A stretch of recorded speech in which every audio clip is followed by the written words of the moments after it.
Good morning sa tanan.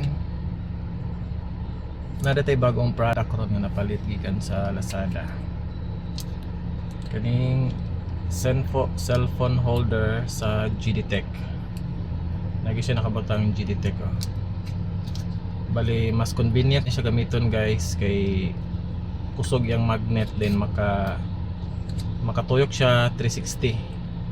So wala siya mga sagabal sa kilid.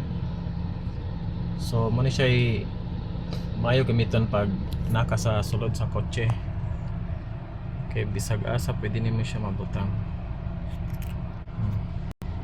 Pwede nimo siya ibutang dire.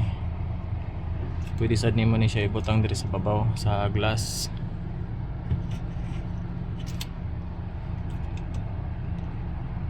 Ato i-try. Wait lang. Okay. Buto makita ba ni pagkunan nito?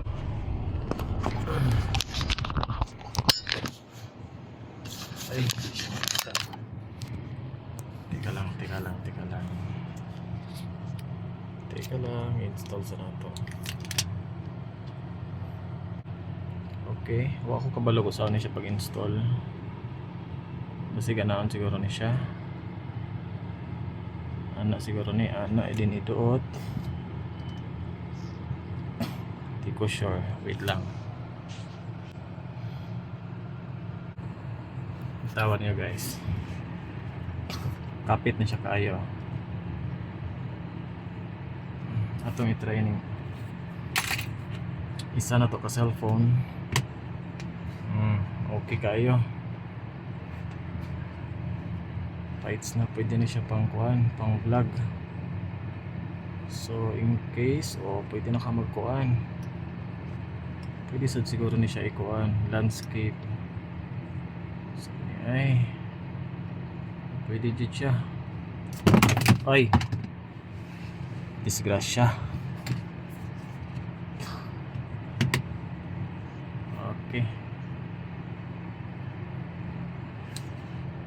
Okay guys, nindot siya kayo gamiton. So, okay. Pwede siya gamiton pang vlog. Matektuyok siya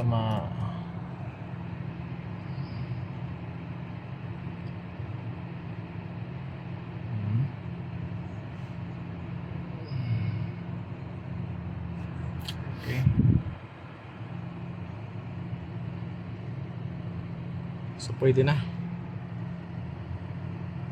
Ang katong daan ako is na dire. Ang butog magamit na ba ko ini?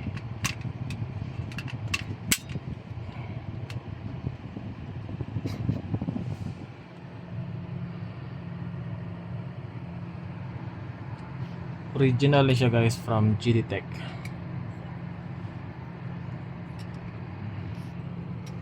Hindi siya kaya ma-rotate siya 360.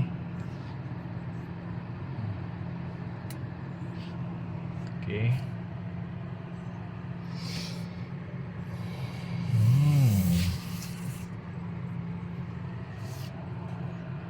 Maro to guys.